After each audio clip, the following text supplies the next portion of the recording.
सो hey guys, कैसे हैं आप सब। आई होप कि आप सब बढ़िया होंगे, अपनी स्टडी कर रहे होंगे। सो गाइस, आज हम जो एक इंटरेस्टिंग टॉपिक डिस्कस करने वाले हैं हिस्ट्री का, वो है फर्स्ट बैटल ऑफ पानीपत। आपने बहुत बार इसके बारे में सुना हो, क्योंकि हिस्ट्री का एक बहुत फेमस बैटल है जो बाबर और इब्राहिम लोदी के बीच में लड़ा गया था।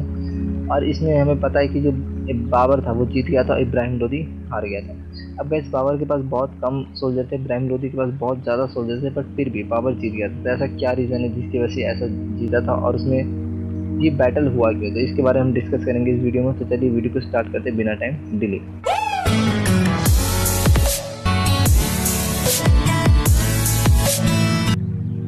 सो गाइस, सबसे पहले ये देख लीजिए कुछ इमेजिनेशन फोटोज है।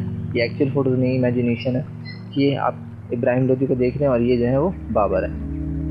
अब गाइस, ये जो आप मैप देख रहे हैं, ये 1525 का मैप है। यहाँ पे आप देख सकते हैं ये राजपूताना एम्पायर है, फिर ये अफगान एम्पायर है, और ये विजयनगर जो कि साउथ का सबसे बड़ा शहर है, ये ऐसे कुछ एम्पायर है। ये 1525 का जो बैटल था 1526 में लड़ा गया था, तो उससे एक साल पहले का ये मैप पे जो अलग अलग डिफरेंट एम्पायर के शो किए गए। अब गाइस बात करते हैं first battle of Panipat. Guys देखिए, जो फर्स्ट बैटल है पानीपत का, एक मिनट, ठीक है, जो फर्स्ट बैटल है 20 अप्रैल 1526 को लड़ा गया था।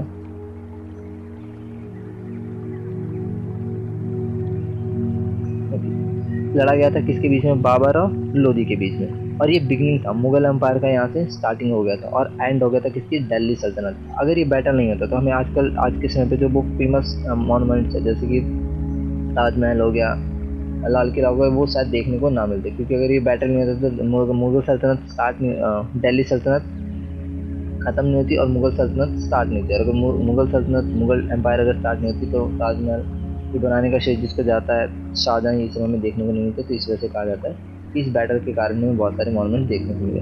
अब गाइस, ये ऐसा फर्स्ट बैटल था जिसके अंदर आर्टिलरीज यूज़ की गई थी, गन पाउडर यूज़ किए गए थे। किसके अगेंस्ट, लोदी के अगेंस्ट किसने यूज़ किए थे, बाबर ने यूज़ किए। अब गाइस थोड़ा सा बात करते हैं लोदी के बारे में। तो गाइस देखिए, एक अफगान डायनेस्टी थी, अभी मैंने आपको दिखाया अफगान डायनेस्टी थी, जो कि रूल कर रही थी कब, 1951 से 1520। ये 1951 नहीं गाइस, ये 1521 है। 1521 से लेकर 1526 तक रूल किया उसने दिल्ली सल्तनत के। और इसके जो फाउंडर है बलहौल लोदी को माना जाता है। बलहौल लोदी किसके फाउंडर थे, अफगान डायनेस्टी के फाउंडर थे। बाद में इनको किसने रिप्लेस किया, सैयद डायनेस्टी ने रिप्लेस किया। अब बात करते हैं बलहौल लोदी की। तो जो बलहौल लोदी थे वो नेफ्यू भी थे और सन इन लॉ भी थे। किसके, जो एक मलिक सुल्तान शाह लोदी थे उनके थे ये सैफ। और ये मलिक सुल्तान शाह कौन थे, ये मलिक सुल्तान था, थे गवर्नर थे सिरहंद, पंजाब का एक एरिया था, उसके ये गवर्नर थे। सिकंदर लोदी कौन थे, सिकंदर लोदी थे ये बलहौल लोदी के बेटे माने जाते थे, बेटे थे ये। और बाद में इनकी डेथ के बाद सिकंदर शाह ने क्या किया, आगे को सक्सीड किया था। और जो इब्राहिम लोदी थे वो सिकंदर लोदी के यंगेस्ट सन थे, जिन्होंने क्या किया था, एक सल्तनत बने थे लोधी, दिल्ली में जो सल्तनत थी उसकी लोधी सल्तनत की भी ये भी एक राजा थे। और इन्हें एक्सीलेंट वॉरियर माना जाता है, भले वॉरियर अच्छे थे, बट इनके जो डिसीजन थे, एक्शन थे, वो सही नहीं थे। वो इनअप्रोप्रिएट डिसीजन लेते थे, जिसके कारण क्या होता था, जो उनकी बाकी जो कॉन्सिक्वेंसेज थे उनकी पूरी मिलिट्री को उठानी पड़ती थी।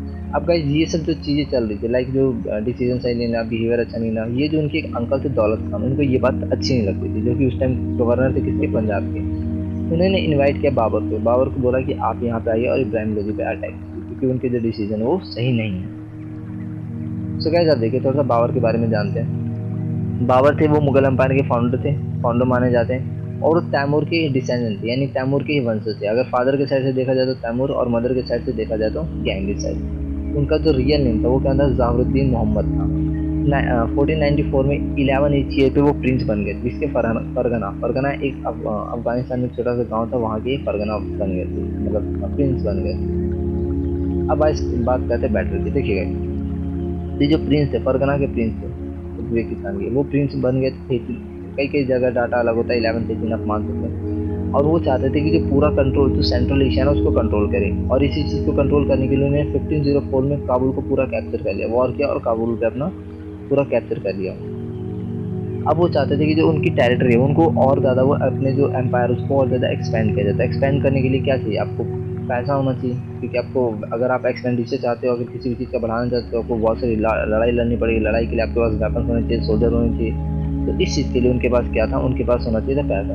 अब वो पैसा था नहीं, बट उन्होंने ये बात सुनी थी कि इंडिया एक बहुत ज़्यादा वेल्दी कंट्री है। तो उन्होंने सोचा कि दौलत खान ने, मैंने आपको स्टार्टिंग में बताया था कि जो उनके अंकल थे इब्राहिम लोदी के, उन्होंने इनवाइट किया था बाबर को कि आइए बैटल कीजिए। तो उन्हें पता था कि उन्होंने इनवाइट किया गया, तो उन्होंने सोचा कि ठीक है चलते हैं, इनवाइट हुआ तो मैं उनको मतलब हरा दूंगा, दौलत खान के साइड से मिलकर हरा दूंगा बाबर को, इब्राहिम लोदी को, और जो भी पैसा मिलेगा वो मैं यूज़ कर लूँगा अपने एम्पायर को एक्सपेंडिचर करने में। तो उन्हें लगभग 15 से 18,000 सोल्जर लेके वो निकल गए, किससे लड़ने के लिए निकल गए। बट और जो लोदी के पास, इब्राहिम लोदी के पास लगभग 1 लाख के समथिंग सोल्जर थे, और उनमें एलिफेंट, हॉर्सेज और भी बहुत सारी चीज़ें थी।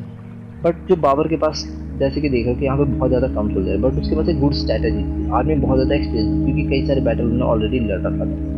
तो उन्होंने क्या किया, सिंधु रिवर को क्रॉस किया और उन्हें पंजाब रीजन को कैप्चर करना स्टार्ट किया। जैसे उन्होंने जब पंजाब रीजन को कैप्चर किया तो वो चले गए दिल्ली सल्तनत में, दिल्ली की तरफ आगे बढ़ने लगे। और ये बात इब्राहिम लोदी भी जानते थे कि वो कोई आ रहा है, जो मतलब बाबर है जो कि आ रहा है। तो उन्हें लगा, उन्होंने कि ठीक है लाइटली ले ले कि बाबर आ रहा है तो कोई बात नहीं, हम तो क्या करेंगे, फाइट कर लेंगे देखिए। अब वो जब दौलत खान से मिलता तो दौलत खान उन्हें बताते कि उनके पास इब्राहिम लोदी के पास बहुत ज़्यादा सोल्जर थे। उन्होंने 30,000 एक्स्ट्रा सोल्जर 30,000 एक्स्ट्रा सोल्जर उन्होंने दिया कि ठीक है, अब ठीक है, आपको हेल्प मिलेगी इस चीज़ से। अब उन्होंने क्या बोला, उन्हें जैसे कि जो बाबर थे उन्हें पता था कि मेरे पास तो भाई सोल्जर बहुत कम है। तो उन्होंने क्या किया, स्ट्रैटेजी यूज़ किया। क्या स्ट्रैटेजी यूज़ किया, पहले वहाँ पे जितने बुलक कार्ट थे, जितने भी बैलगाड़ी थे, उन सबको खरीदे, और जहाँ पे बैटल होने वाला था उस एरिया के 7 किलोमीटर तक उन्होंने क्या किया, गड्ढे कर दिए। और गड्ढे करने के बाद उसमें बहुत सारी कील, शार्पवुड्स और बहुत सारी चीज़ें डाल दी, और ऊपर से उसको घास और फ्लावर से कवर कर दिया। अब गाइस बात करते आ रहे हैं। अब गाइस देखिए, ये देखिए मैप देखिए। अब इस मैप में ये जो पोर्शन है, ये वाला, ये जो पूरा साइड है, ये पूरा साइड है किसका, ये पूरा साइड आपका हुमायूं का। और ये जो पूरा साइड है, ये है, नहीं सॉरी, ये पूरा साइड है बाबर वाला, और ये जो पूरा साइड है लोधी वाला। ठीक है, अब देखिए क्या होता है। ये एक मैं इस पे इरेज कर देता हूँ। ये यहाँ पे है इब्राहिम, यहाँ पे है बाबर है, और यहाँ पे ये इब्राहिम लोधी। अब इस गाइस, ये जो बीच में देख रहे हो, ये बीच में ऐसे लोग हैं जिनका वॉर से कुछ लेना देना नहीं। ये सारे क्या है, डिटेक्टिव है, जासूस है। ये क्या करते थे, जो भी स्ट्रैटेजी आगे यूज़ करते थे, ये क्या करते थे, ये लोग जाके पीछे अपने अपने जो सेनापति है या फिर जो भी राजा उनको बता देते थे, फिर उसके अकॉर्डिंग ये सब एक्शन लिया करते थे। अब एक बार आगे देखते हैं, स्ट्रैटेजी को यूज़ किया करते थे। अब वो करते थे, देखिएगा ये जैसे कि मैंने बताया, सारे क्या थे, डिटेक्टिव थे। और ये जो सारे थे, ये सारे जो बुलेट कार्ट उन्होंने स्टार्टिंग में फेरे थे, उनको लाइन वाइज लाइन उन्होंने ऐसे करके एक ज्वाइन करके कनेक्ट कर दिया। और इनके बीच में क्या रख दी, आर्टिलरीज रख दी, तोपें रख दी बहुत सारी। और इन्हीं के बीच में आर्चरी, जो तीरंदाज थे, तीर धनुष थे, उनको भी यहाँ पे प्लेस कर दिया। यहाँ पे उनकी फर्स्ट आर्मी की रो थी और यहाँ पे सेकंड आर्मी की रो थी। ये उन्होंने स्ट्रैटेजी बना के कर दी। अब अगर वही बात करें हम, अब अगर हम यही बात करें, जो लोधी वाली सेना थी, जो नॉर्मली यहाँ पे सोल्जर रखे थे, हाथी वाथी बहुत सारे थे उनके पास, हाथी घोड़े वोड़े तो बहुत सारे उन्होंने अरेंज कर दिए। और यहाँ पे ये थे कौन, इब्राहिम लोधी, उनके यहाँ पे सेना की एक रो थी। अब उन्होंने देखिए क्या किया। पहली बात, जब इन्होंने बहुत सारे अपने हाथी भेजे, जो उन्होंने गड्ढे खोदे थे, गड्ढे इन्हीं के बीच में खोदे गए थे, तो सारे कई हाथी तो इसमें गिर गए। अब इन्हें गिरने से क्या होगा, उनको बहुत ज़्यादा उनको नुकसान हो गया, काफ़ी ज़्यादा नुकसान हो पहली बार।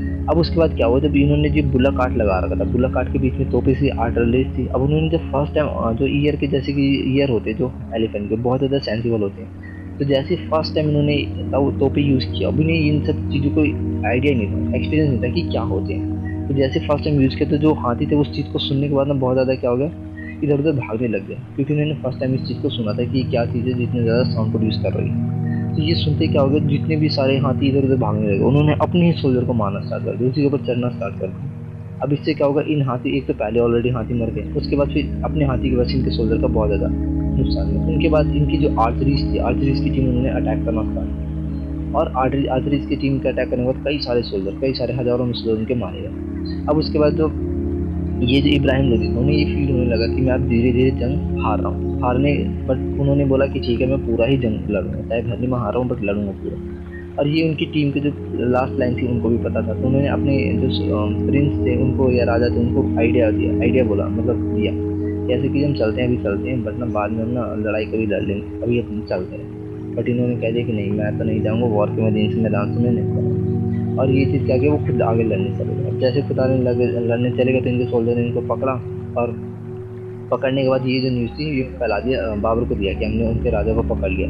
तो बाबर ने यहाँ दे दिया कि जाओ उसका सर काट के ले आओ, और सोल्जर ने बिल्कुल वैसा किया, जो इब्राहिम लोधी का सर काटा और उनका सर इनके कदम में पेश कर दिया। अब इसके बाद जो बाकी सोल्जर थे उनका भी आदेश दे दिया, बाबर ने सबको बोल दिया कि जो सबके सर काट के लेके आओ, जो सोल्जर बचे उन सबके सर काट के लेके आओ। और ऐसे क्या गया, इब्राहिम लोदी के बहुत सारे सोल्जर थे जिनके सर काटे गए, और उन सर काटने के बाद उन सबका पहाड़ बना दिया गया। ये बाबर का एक स्ट्रैटेजी था कि जब भी वो जीते थे तो जो सामने वाले अपोनेंट सेना थी उन सबका सर काट के वो पहाड़ बनाते थे ताकि अपनी आर्मी को मोटिवेट कर सके। तो ये था जो इस स्ट्रैटेजी के कारण वो जीत गए। अब गाइस देखिए, जब वो जो उनके सोल्जर थे, इब्राहिम लोदी के सोल्जर थे, जब उनसे कहा गया कि चलिए वापस चलिए, हम बाद में जीत बाद में कभी और आके लड़ लेंगे, तो उन्होंने एक शायरी की बहुत ज़्यादा वो फेमस है। तो उन्होंने शायरी कहा था, हम किसी और तरफ जाएं, ये मर्दानगी नहीं, सुर्खरुओं का काम नहीं पीला होना। इसका मतलब ये है कि वो ये मतलब ये नहीं कहना चाह रहे थे कि मैं कोई वैसा लीडर नहीं हूँ जो कि मतलब भाग जाऊँ वॉर के मैदान से, मैं लड़ूंगा जब तक मेरे अंदर प्राण है। तो गाइस ये था फर्स्ट बैटल ऑफ पानीपत। कैसा लगा आपकी वीडियो? जल्दी ही सेकंड बैटल ऑफ पानीपत भी आने वाला है। वीडियो जैसा भी लगा हो आप एक कमेंट करके बताइएगा कि कैसा लगा वीडियो, क्या इंप्रूवमेंट होनी